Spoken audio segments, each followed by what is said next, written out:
දැන් මාසකට කලින් මාව බණකට එක් කරගෙන යන්න එනවා කොල්ලේ. ගාල්ලේ සංචාරක බෞද්ධ මධ්‍යස්ථාන. අපේ නායක හාමුදුරුවෝ මට ඇවිල්ලා කිව්වා අන්න බණකට එක් කරන් යන්න ඇවිල්ලා ගාල්ලෙන් කියලා පණිවිඩය දුන්නාම මං ඇවිල්ලා මිදුලට බහිද්දී මට දැක්ක දර්ශනේ බණ එපා වුණා. ඇයි බණ එපා වුනේ? බණට එක් කරන් යන්න හිටපු කොල්ලගේ හැටි දැක්කහම. කළු උස මහත කොල්ලෙක් ඇඟ පුරාම පච්චා කොටලා වම් පැත්තේ කන 6 තැනකින් විදලා. ඇහි බඹ උඩත් විදලා නිකට යටත් විදලා ඒකගේ ඇඟිලි 10ටත් මුදු දාලා බ්‍රේස්ලට් එල්ලගෙන මාල එල්ලගෙන කතරගම දෙයි හාමුදුරුවෝ වගේ ඉන්නවා. කතරගම දෙයියොත් එහෙමනේ අත් 12ට ආයුධ 12ක් අරන් ඉන්නේ. මේකගෙත් ඇඟේ යකඩ කෑලි එල්ලපු නැති තැනක් නැහැ. හැම තැනම එල්ලලා. මට මහා අප්‍රසාදයක් ඇති වුණා. අප්‍රසාදයටත් වඩා බය හිතුණා. මොකද පහුගිය දවස්වල ඔය ඇත්ත දකින්න ඇති අකුණු ගහ වහිනවා. නිකන් හරි හෙනයක් එහෙම ගැහුවොත් මේ යකත් එක්ක වාහනේ යද්දි අර යකඩ ගොඩට මටත් එක්ක හෙන ගහනවා. ඒ නිසා මම බයයි අප්පිරියාවයි දෙකම නිසා කොහොමත් පරිස්සමට වාහනේට නැගලා වචනයක්වත් කතා කළේ නැහැ. මට ඒ තරම් අප්‍රසාදයක්. මගේ ජංගම දුරකථනෙත් අරගෙන මම ගාල්ලට යනකම් ඔබ ගියා. අඩුම ගානේ නමවත් ඇහුවේ නැහැ අප්‍රසාදේ නිසා. එදා ගාල්ලේ මට බණ කියන්න තිබ්බේ මරණය කියන මාතෘකාව ගැන. මම පැය 2ක් බණ කිව්වා. මෙහෙ කියන්නේ බය වෙන්න එපා. තව පොඩ්ඩකින් ඉවර කරනවා. පැය 2ක් ගාල්ලේ මම බණ කිව්වා. කොළඹින් ගොඩක් දුරයිනේ අපරාධෙනේ. එහෙම ගියේ බණ කියලා එන්න ඕන. මම බණ කියලා ඉවර වෙලා පන්සල්ගෙට ඇවිල්ලා ගිලම්පස කෝප්පේ වලදද්දි මට පන්සලේ හාමුදුරන්ට බයින්ඩත් හිතුණා. හාමුදුරුවෝ තරුණයි මගේ වයසෙමයි. බයින්ඩත් හිතුණා ආයි මගේ කට මම්ම පාලනය කරගත්තා.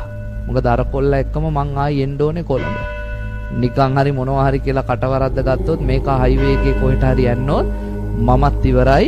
ඒ නිසා මම්ම කටපාලනය කරගෙන නැග්ගා.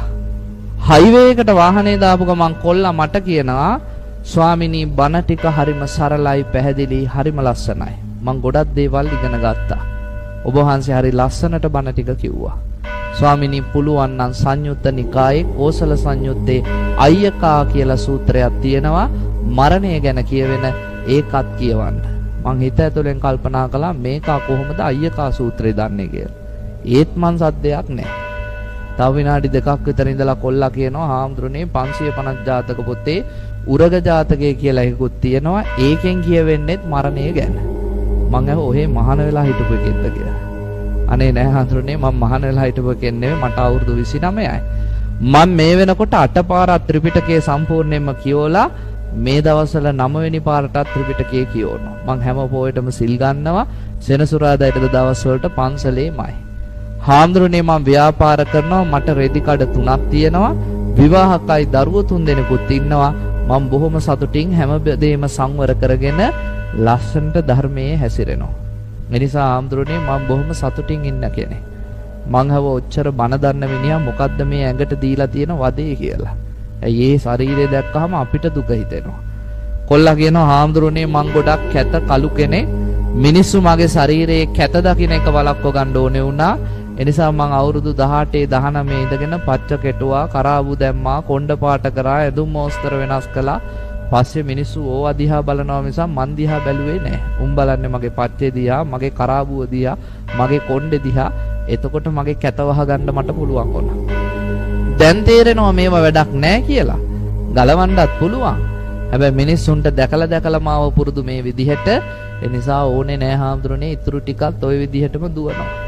හැබැයි හාමුදුරනේ හොඳට මතක තියාගන්න මම තෙරුවන් කෙරෙහි අචල ශ්‍රද්ධාවකින් ඉන්න කෙනෙක්. මරණකම් ආයි බුද්ධ ධම්ම සංඝ පිළිබඳ තියෙන විශ්වාසයේ වෙනසක් නැහැ. හාමුදුරනේ මම පන්සිල් රකින්න ගිහියේ ඒ පන්සිල් වල ආර්යකාන්ත සීලයක් මංගාව තියෙනවා. කවදාවත් පන්සිල් පද පහ කැඩෙන්නේ නැහැ.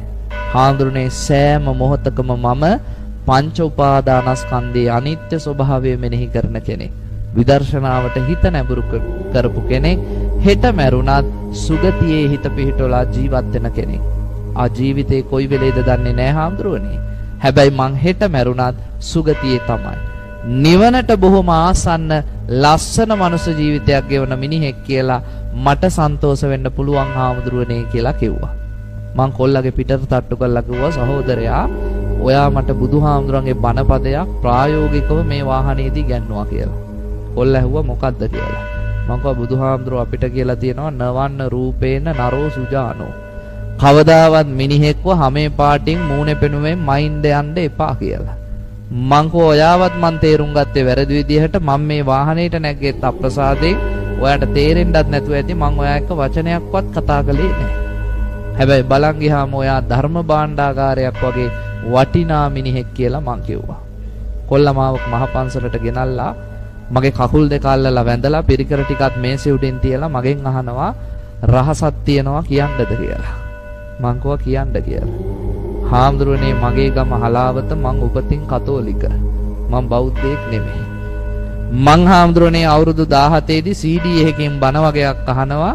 ඒ බණ අහපුවම මං තීරණය කළා මේ තමයි ලෝකේ වටිනාම දර්ශනය. මේ ගැන හොයන්න ඕනේ කියලා.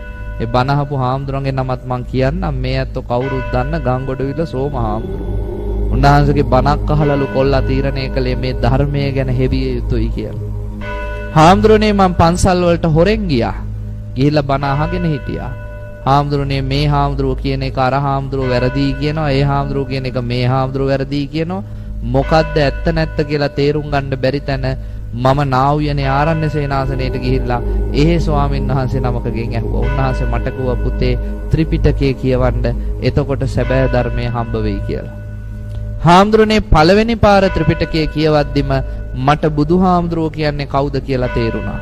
එදා ඉඳන් ඇතිවෙච්ච ආසාව නිසා හාමුදුරනේ මං 8 පාරක් ත්‍රිපිටකය කියවලා 9 වෙනි පාරටත් කියවනවා. දැන් මම බොහෝම ජීවිතය සූදානම් කරගත්ත තැනක ලස්සන ජීවිතයක් ගත කරනවා. බලන්නකො වටිනාකම.